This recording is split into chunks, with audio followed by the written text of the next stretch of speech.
Hey everybody, welcome back. My name is Steven. I'm going to drop this video. It's a post-game reflection that I did after a postseason boys varsity high school game.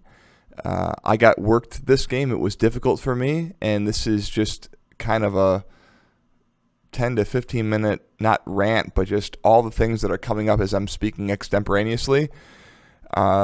Thought someone might appreciate this, so here it is.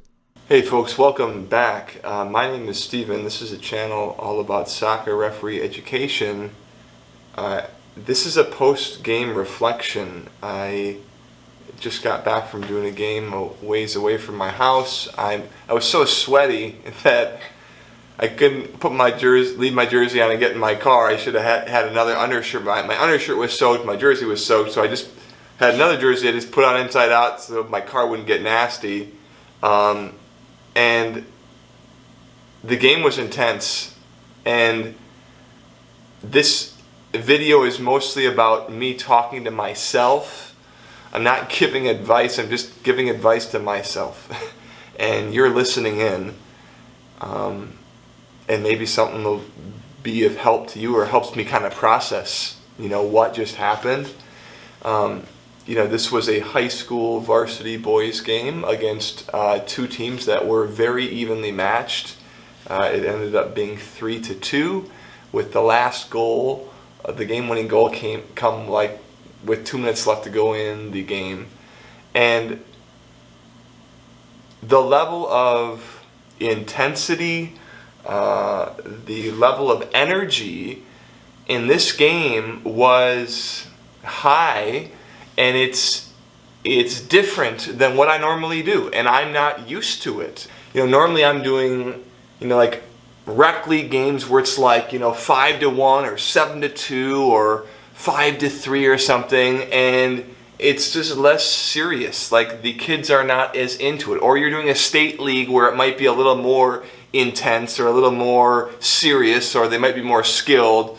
Or you might be doing a college game, or you might be doing like a men's league game. But like at this game, at this boys varsity game, there was just a lot of people in the stands, and then you got two full benches with coaches, and at every call or decision, you're just getting a lot of feedback. You're getting a lot of chatter. Maybe you're getting some dissent. You're getting oohs and ahs and no's and this and approval and disapproval. Normally you only hear the disapproval, but there's a lot of feedback and there's a lot of noise. And I guess my first point to myself is that it can be unsettling or new, or like I'm in new territory, because I'm not normally doing games where I'm getting that much feedback, interaction, intensity, energy just in the game. Yeah, I can do more skilled games or higher level games, but they're not as they don't boil, like this game kind of like boils more, right? So it's just, I don't know how you prepare for that. I'm sorry. Maybe just knowing that it might be coming, which leads me into my second point. When I'm not calling something that I don't think is a penalty, or I don't think is a trip or a push or whatever, and I'm letting play go, it raises the level of energy, palpably, almost immediately in the game. Like players are getting riled, coaches are getting riled, fans are getting riled, everything goes right, and that can be fine if there doesn't need to be a foul or something or blah blah blah. But I guess if I'm ever getting uncomfortable or I feel like I can't handle it, what I can always do is I can whistle the game to death. Tweet, tweet, tweet, tweet, tweet, tweet, tweet, and just foul, foul, foul, foul, foul, foul, foul. And by doing that, I choke the game. And I slow the game down to my pace. And I break all of the momentum. Nope, no, tweet, tweet, nope, not that tweet, tweet, tweet, right? And I keep on hammering, and I just destroy any flow of the game. Because either I can't handle it or they can't handle it, so I just kill it, right? So I don't have to kill it permanently, but maybe for 5 minutes or 10 minutes or something, because the players can't handle it because they're getting chipped, because they can handle the contact. It's like, fine, I can handle the contact. You guys can't handle it. You're calling for all these fouls, so fine. If that's how you want to play, fine. Boom, boom. Whistle, whistle, whistle, whistle, whistle.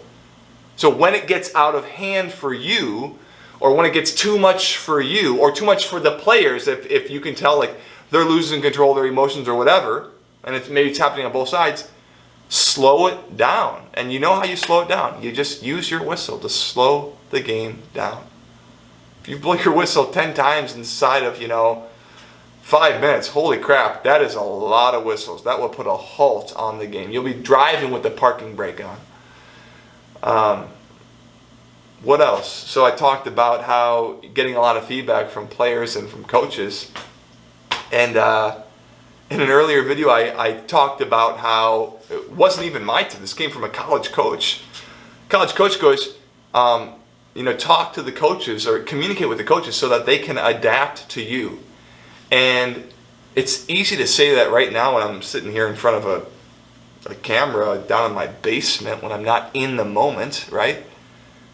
And but I think something to remember is that when there's all these voices coming from the bench, like the coach or the assistant coach or the players, like what you really need is one voice coming from the bench, just the head coach. Okay? And that voice, hey coach, if you want to grab my attention at a stoppage, fine, or at halftime, fine. But the continual, the demonstrative actions like this, or the yelling from across the field and stuff, like that is not appropriate. So in hindsight, it's like I should have gone over there and said, hey coach, I'm not trying to convince you of anything that I'm calling or not. I'll explain something to you. But when a coach gives you why'd you call this from that one and that one? I'm not even going to go there. I'm not even going to go there. I'll tell you what I saw and we're moving on. But I'm not trying to convince or tell you or explain. I'm just not going to even jump into that, okay? The most effective thing really that a coach could do is say, hey, Steven, what did you see here and did you not see it there? And I say, coach, this is what I saw here and I didn't see that there, and that's it. And then maybe the coach can adapt his players to what I'm calling, right? But I'm not trying to argue or to get back and forth or, hey, you didn't call this one. Hey, coach, you want to know what? Doing the best that I can. Doing the best that I can. So, when you're going to talk to a coach, you want one voice coming over there, tell him what you saw, and maybe listen quick to what he has to say, and then we're moving on. But the continual shouting at you from across, no, you just can't. I don't mean it disrespectfully, but I can't have that, right?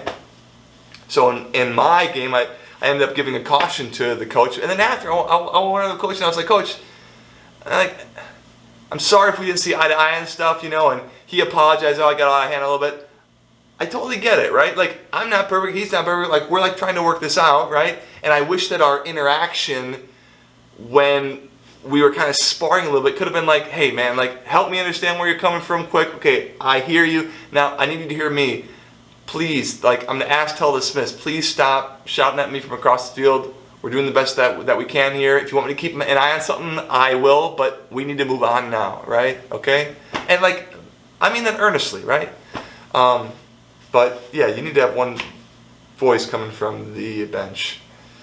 And then I guess one of the last things that I'll say about this is, in the first half of this game, I felt so on. I felt in control. I felt confident. I did not give the players an inch. I was right there for everything. Felt really good. In the second half, I think I backed off a little bit, and like the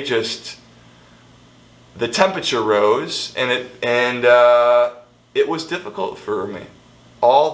Some of the dissenting and the feedback from coaches and the fans and the bigger tackles, it was tough. And I think that there were a couple calls for some penalty kicks, and a referee mentor said to me, he said, Steven, first of all, he said, you make it or break it in refereeing with what happens around the penalty area, with what you call or don't call. That's where you make it or break it. That's where you prove your worth or your salt or whatever, right? Like, that's where you show your value. And he goes to me, and again, he assessed me on, because I called 2 PKs that were kind of weak. He goes, you need to be not 100% sure, not 110. He's like, you got to be 150% sure. 150. Right? And in this game, I didn't call like 2 or 3 PKs because I wasn't 150%, right? But I want to be 150% sure, and I want to be standing in the right spot so that I see the angle for the contact that is happening or is not happening. Like, I want it to be obvious to me that is for sure a penalty, and we're going to go in, right? I don't want to be like, oh, yeah, maybe, yes, okay, I guess you got him there, boom. Like, I want to be sold and convinced for myself. And as I'm convinced, that just gives me more confidence as I go further on in the game and call more stuff. But I think in this game, I think there's a couple times when I was behind the play or I didn't have the right angle, they were calling for a penalty and I didn't give it because I wasn't convinced.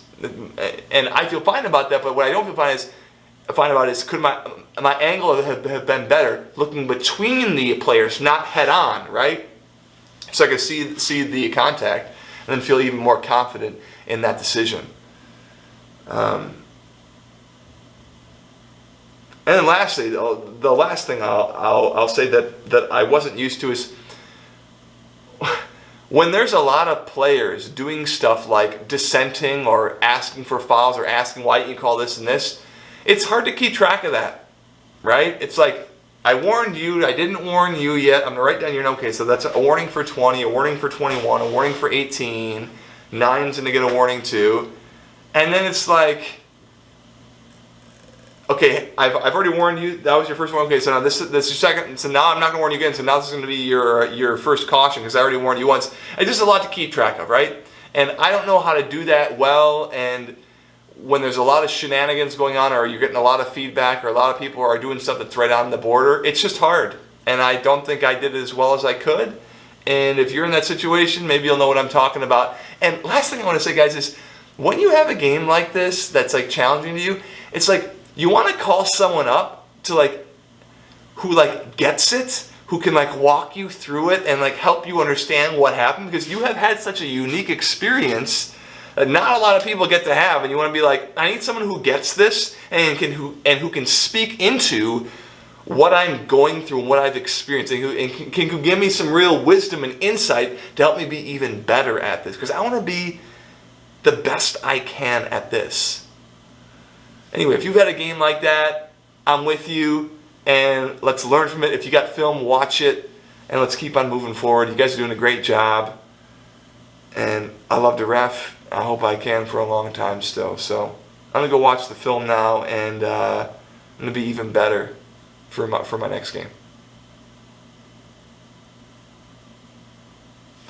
Oh, dude, one last thing that I want to say was this incident happened in this game where after a goal, some of the players from the bench of the team that scored the goal ran onto the field, and I was watching near the goal mouth to see if there's any shenanigans that happened. And the coach comes from the team that got scored on and is talking to me about this, and he's like, "Oh, all these players ran on the field," and I'm just kind of like, "Coach, this is what I would have said to him in hindsight. I'm like, they're just excited, man. They're just they scored a goal. It's exciting.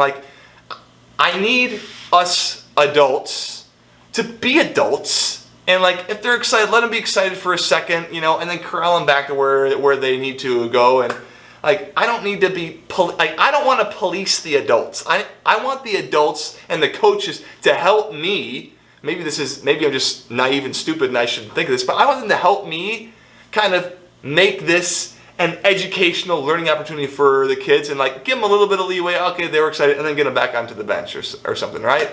But when I'm having to police them and be after the other team scored, one of the players got all excited and was like, "Oh yeah," I was like, "Guys," I said this to two of the coaches, "Other guys, just help me, all right? Let's just put on our grown-up pants. Help me out. Let's do this together. Let's use our discretion here, okay? I can't police every little thing here, okay? I'm just one person, all right?" And it was just kind of frustrating that I had to that I didn't feel like they were helping me like manage the players or the benches. Maybe that's a stupid ask, but I just want to be like, guys, just step up and help me a little bit, and let's just move forward here, right? Anyway, I don't know if that made sense on that, but anyway. Last thing that I want to say. When you have the ball plays happening in front of the benches, that is a hot area, okay? And if your AR1 is all the way down in the corner or down with the second class defender of the ball, which is where he should be, like no one is up there in front of the benches. Your butt needs to be very close to whatever is happening there, because both the coaches are looking right at it, and you got another 11 players on each other that are sitting on the benches that are looking right at it. Everyone is watching that, and you need to be right there. You can't be off in the middle of the field. You got to be close to see who it went off on, if there was a foul, contact, blah, blah, blah. Because your AR is way down, and he can't see it that well. So it's on you. And I say it to myself, like you got to get close to that whole area in front of those benches, be ready to call fouls and ball in and out of play, because your AR is going to have a real tough time there. So get your butt there. Okay, all I want to say, guys, you got this. Thanks for what you do.